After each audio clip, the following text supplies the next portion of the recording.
I'm going to be blunt, and this is something you're not going to hear in mainstream media. The Republican Party loves to say, oh, we're not racist. And they point to African Americans like Clarence Thomas or commentators like Candace Owens to say, see, we have African Americans on our side, although there are very few.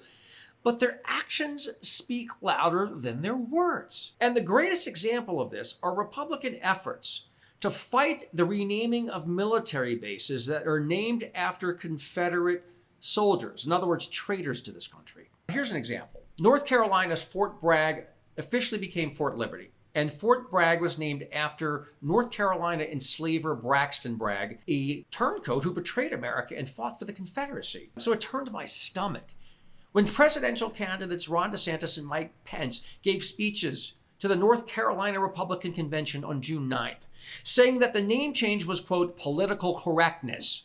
No, it's the correct thing to do, and it's your job as a politician to make it happen. We have to right the wrongs of the past. Now, these politicians, Pence and DeSantis, promised to keep the Confederate names for 9 military bases if elected.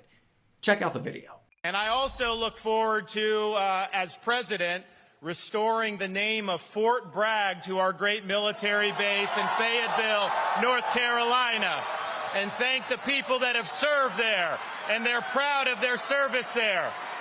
And it's an iconic name and an iconic base, and we're not going to let political correctness run amok in North Carolina. We will rebuild our military.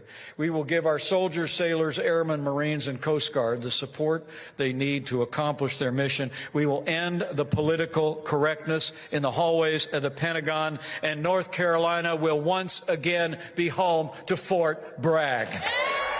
Only hardcore racist, unpatriotic bigots appealing to the lowest common denominator, to naked racism in the base, would oppose renaming these bases for heroes who fought to preserve the Union instead of trying to destroy it. What is more racist and un-American than honoring soldiers who rebelled against the United States of America to uphold slavery? What's more despicable than that?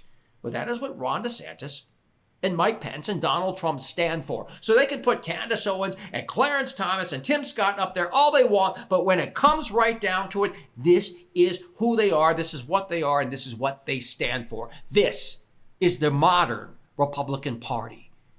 And you should know that when you go to the voting booth.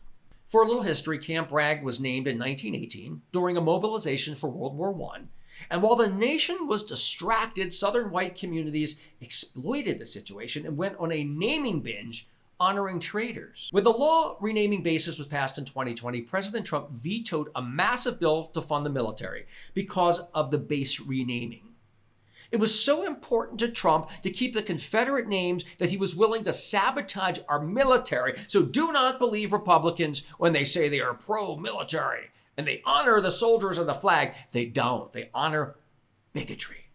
When Trump justified his actions, he called the law politically motivated attempts to wash away history. No, recognizing history does not mean honoring traitors. Fortunately, both houses of Congress promptly overrode Trump's veto by more than the requisite 2/3 margin.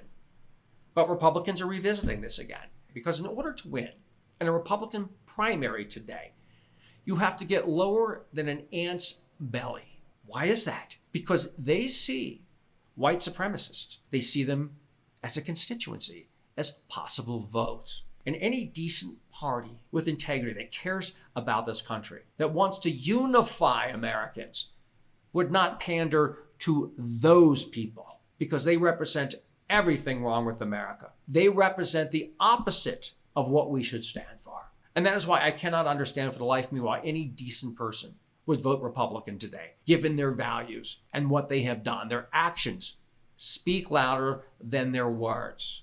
And their actions are reprehensible, especially when they're trying to keep the name of military bases named after Confederate zeros instead of heroes.